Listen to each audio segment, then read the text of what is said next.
Important to note, the Saudi government has consistently denied involvement in the attacks. And back in 2005, a joint report from the CIA and the FBI concluded there was no evidence that the Saudi government knowingly supported the terrorists. But if you also remember, 15 of the 19 al-Qaeda hijackers that day, as well as Osama bin Laden himself, were all Saudi. News Nation's Joe Khalil is live for us now from the U.S. Capitol. Joe, last month, the 9/11 families were fighting to get this video released. It's finally out.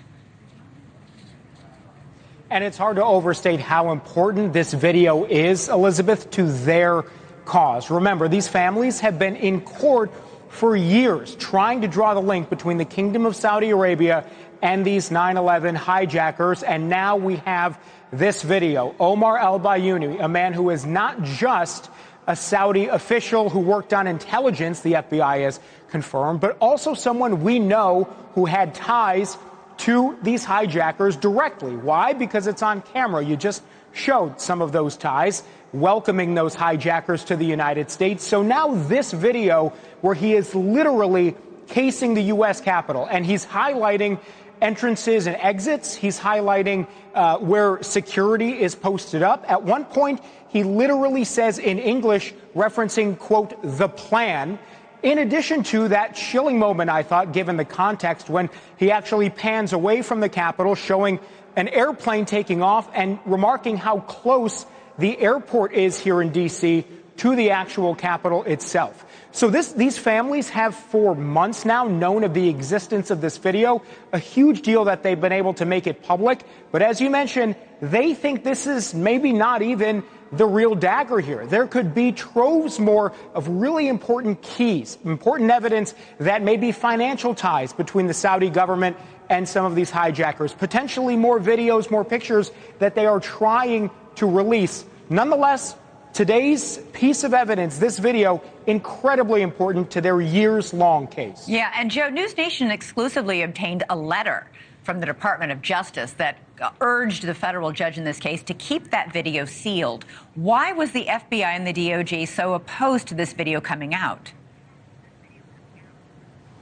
Yeah, it's interesting. Let's put up a portion of that letter on our screen here from the FBI and the DOJ to the judge in this case, saying, quote, in the FBI's view, it's not appropriate to seek a blanket Privacy Act order unsealing a large collection of documents before the FBI has had the opportunity to review them. The FBI, they're essentially saying that they're opposed to just a blanket release of all of this material because they want time to vet everything for security purposes, maybe protect identities. The families, though, of the 9/11 victims say they're not buying it. They say now is the time to release all of this stuff. The FBI, the DOJ, they have had literally 2 decades to go through and parse out things that may be classified, that may be material that we shouldn't be releasing. They think now is the time to be more transparent. And they're really upset, frankly, because they feel like the DOJ and the FBI, at least on this question, is taking the side of the Saudi government, who's also opposing the release of all this information, over the families of our 9/11 victims. That's something that continues to be litigated in court, and the oral arguments in that, Elizabeth, begin on July 10th. Yeah, worth noting, the FBI's had that tape, this videotape we're showing right now, since right after the 9/11 attacks. British intelligence seized it when they raided al-Bayouni's apartment in London. So they've had 20 years to vet this video. Why they're saying they need more time to vet it is a little baffling. Joe Khalil, thanks so much for that live report. My next guest lost his father in the World Trade Center attack, and he's been part of the effort in court to get to the truth of what happened that day. He says this video was damning evidence of the Saudi government's involvement in 9/11. Brett Eagleson is the founder and president of 9/11 Justice. Brett, thank you so much for being here. As I just said to Joe, the FBI has had this video for more than 20 years. Why are we only now seeing this today? Thank you, Elizabeth, for having me. I just want to push back on one thing that you said in your lead-in when you referenced the 2005 joint inquiry report that found there was no conclusive evidence that the Kingdom of Saudi Arabia knowingly committed these acts. Well, I just want to point out, for fairness from our side, in 2005, Operation Encore hadn't even begun yet. Right. So in 2006, Operation Encore is formed, and Operation Encore are the FBI agents who have come forward and have started to work for us, and they're the ones that are saying, we investigated this for over a decade.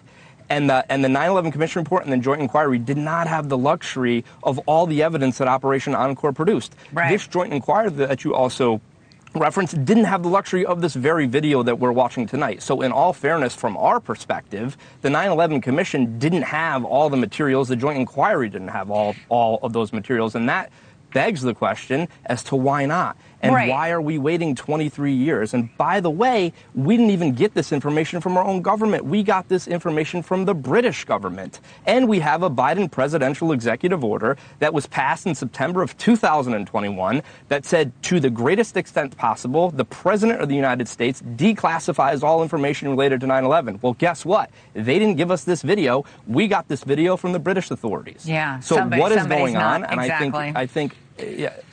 Listen, for years, not only did the FBI have this video, the British intelligence got this video within days of the attack when they raided that apartment.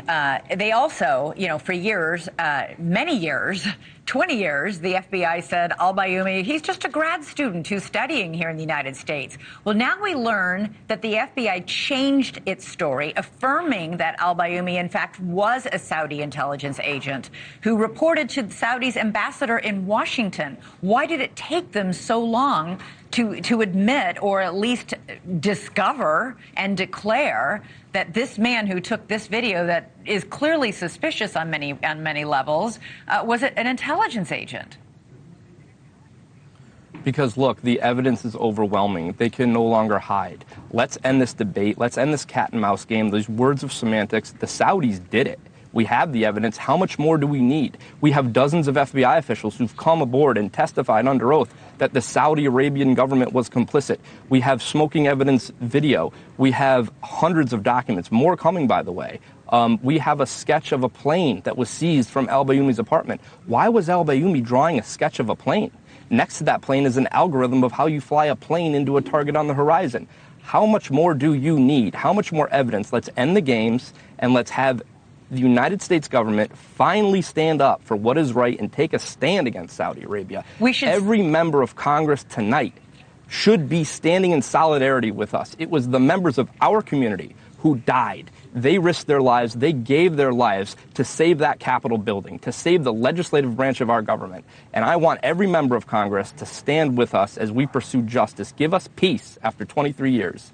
The Saudi government continues to maintain that this video is nothing more than a tourist video. And yet on that video, you can hear al-Bayoumi addressing, quote, his esteemed brothers and referencing that plan that you were talking about.